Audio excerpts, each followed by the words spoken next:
कि एक श्रृंगी नाम के ऋषि थे, उन्होंने ऐसे ही अपने इसी अज्ञान आधार को प्रमुख रखकर जंग वन में चले गए, फॉरेस्ट के अंदर बैठ गए, जाकर हठ योग किया। इन्होंने क्या सोच रखा है कि पहले अपनी इंद्रियों को काबू करें, और ताकि ये भक्ति में फिर बाधक ना हो। इस उद्देश्य को लेकर के दूसरा वो रखते हैं कि जैसे वन में चले भी गए तो भूख प्यास सताती है, उसके लिए ये महापुरुष क्या करते हैं कि खेचरी मुद्रा का प्रयोग किया करते थे। खेचरी मुद्रा, जैसे कई पंथ हैं, जैसे ये अंसा देश वाले तो इससे पे गाटा जोड़ रहे हैं। खेचरी मुद्रा, जीभ को उलटकर तालू पर लगा ले और कान बंद करके ये नाद क्रिया, ये तो बालकों के खिलौने हैं। इस मन कल्पित ये अपना एक ड्रामा है, इस जीवन को नष्ट करने का। तो इसी आधार से श्रृंगी ऋषि ने अमृत क्रिया को सिद्ध किया।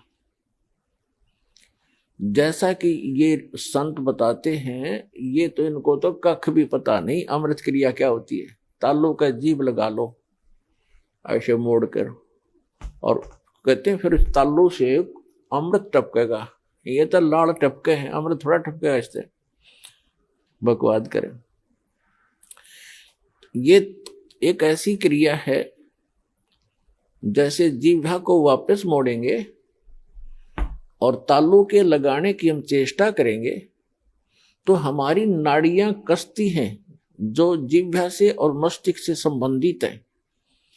हमारे इस शरीर के अंदर इस तालू के ऊपर, ये जो तालू है लटक रहा है हमारे, इसके ऊपर एक थोड़ा सा स्थान है, वो कम प्लेस है, और उसके अंदर एक अमृत भरा रहता है सदा। और वो अमृत वहां से सीधा चल के नीचे जाता है नाभि के पास, ऑटोमेटिक चल रहा है वो। और उसको एक कुंडलनी शक्ति है, कुंडलनी शक्ति बोले, नागिनी कहा संतों ने।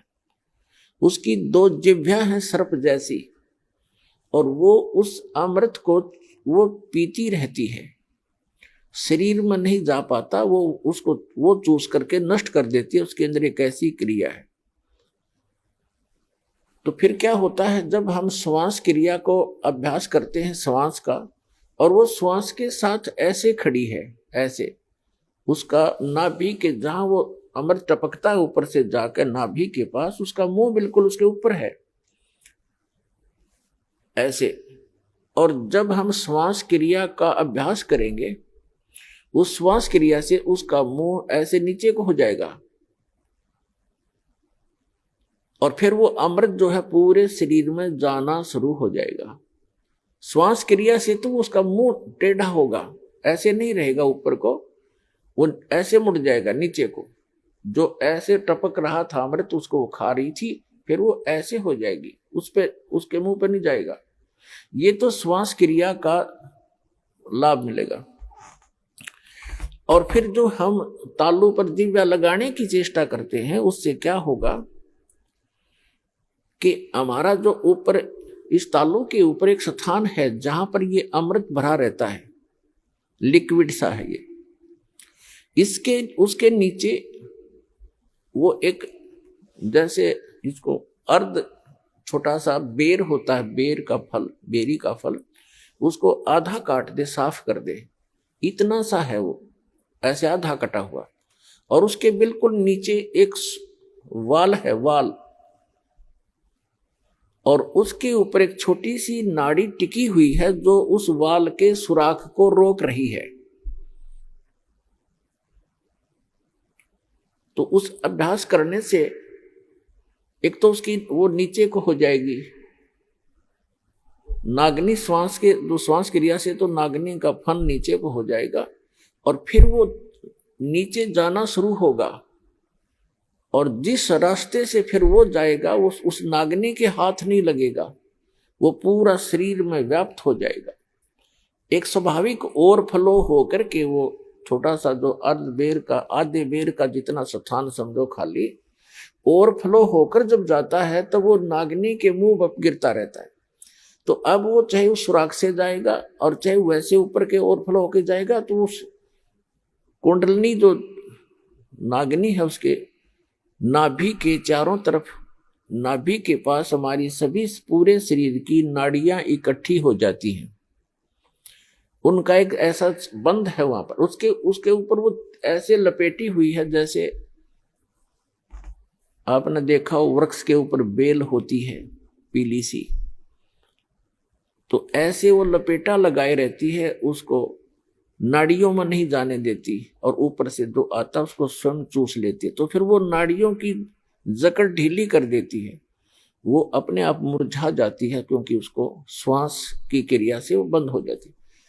और फिर उससे जो हम जिह्वा का अभ्यास करते हैं, तो जो तालु है ऊपर जहाँ सरोवर है, जिसको मान सरोवर कहते हैं शरीर में, जहां पर ये अमृत भरा हुआ है, उसका नीचे का सुराख थोड़ा सा खुल जाता है, उससे फिर अमृत टपकना प्रारंभ करता है। अब कहने का भाव ये है कि ये सारा कुछ भी हो गया, आपकी कुंडलनी शक्ति भी जागृत होगी और वो नागिनी भी दबगी नीचे को होगी और उधर से आपकी अमृत क्रिया भी सिद्ध होगी। फिर अब क्या होगा, उससे क्या होता है कि शरीर के अंदर ज्यादा भोजन आहार की आवश्यकता नहीं रहती।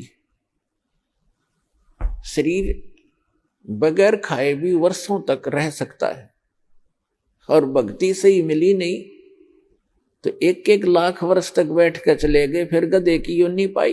इन क्रियाओं से क्या लाभ हुआ? जैसे खेत संवार लिया, बा दिया, घास उसका अड़ंगा खत्म कर दिया और बीज बोया नहीं, बीज है नहीं, गेहूं के स्थान पर भांग बोली, यानी सत मंत्र ना जाप करके अन्य मंत्रों का जाप कर दिया, वो भांग बो दी। तो भांग जीवन रक्षक नहीं है, जीवन नाशक है। तो अन्य मंत्रों से सिद्धियां आ गई इन ऋषि महर्षियों के पास, जो इनके जीवन की नाशक बन गई।